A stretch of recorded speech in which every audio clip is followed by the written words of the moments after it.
Hello everyone, welcome to Meera's kitchen. આ વિડીયોમાં હું તમને એકદમ સ્ટ્રીટ સ્ટાઇલ પાઉંભાજીની રેસીપી શેર કરીશ. તો ચલો જોઈ લઈએ રેસીપી. તો અત્યારે ભાજી માટે મેં ગાજર લઈ લીધું છે, 2 મીડિયમ સાઇઝના. દૂધી લઈ લીધી છે હાફ. 1 બટાકા મોટું લઈ લીધું છે, નાનું હોય અથવા તો મીડિયમ હોય તો 2 એડ કરી દેવાના છે. 1 રીંગણું એડ કરી દઈશું, ઓપ્શનલ છે. જો તમને ગમતું હોય ભાજીમાં તો તમે એડ કરી શકો અથવા તો સ્કીપ બી કરી શકો. રીંગણાને આપણે લાસ્ટમાં સુધારીશું જેથી કરીને કાળું ના પડે.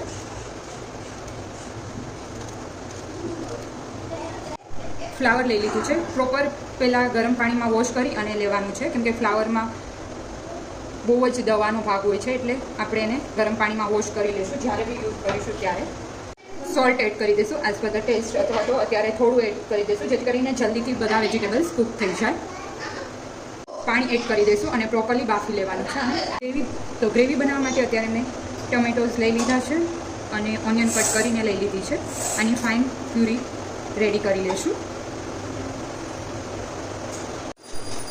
આદુ મરચાં અને લસણને આપણે અલગથી વાટીશું જેથી કરીને જ્યારે આપણે વઘાર કરીએ ત્યારે આને પહેલાં એડ કરીશું. તો પ્રોપર બફાઈ ગયું છે, હવે બધું સ્મેશ કરી લઈશું. તો બધું પ્રોપરલી મિક્સઅપ થઈ ગયું છે. હવે એક પેનમાં આપણે તેલ મૂકી દઈશું. તેલ આવી ગયું છે, આપણે મરચાં લસણની પેસ્ટ એડ કરી દઈશું અને ગ્રેવી જે રેડી કર્યું હતું ડુંગળી ટમેટાને તે એડ કરી દઈશું.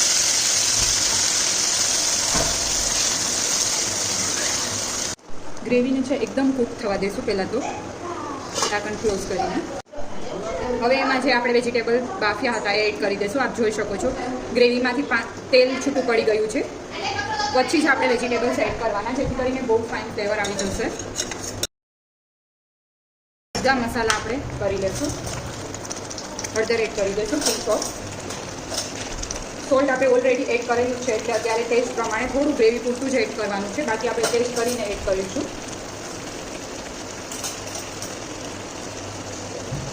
લાલ મરચું પાવડર એડ કરી દઈશું, 1 ટેબલ સ્પૂન જેટલું. અત્યારે કાશ્મીરી લાલ મરચું પાવડર એડ કરવા જઈ રહી છું. મેગી મસાલો એડ કરી દઈશું. આનાથી બહુ જ ફાઇન પાઉંભાજીનો ટેસ્ટ આવતો હોય છે. તો તમારી પાસે મેગી મસાલો અવેલેબલ હોય તો એડ કરો તો બહુ જ ફાઇન પાઉંભાજીનો ટેસ્ટ અને ફ્લેવર એકદમ એન્હાન્સ થશે.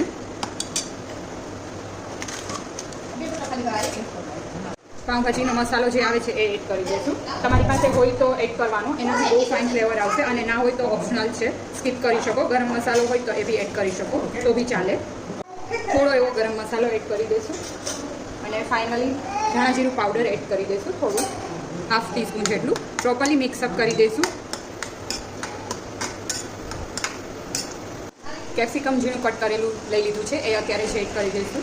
સ્ટાર્ટિંગમાં આપણે નહીં એડ કરીએ કેમ કે જે ગ્રીન કલર છે એ કેપ્સિકમનો નહીં રહીએ, એટલા માટે અત્યારે એડ કરીશું. જરૂર લાગશે તો થોડું એવું ગરમ પાણી એડ કરવાનું.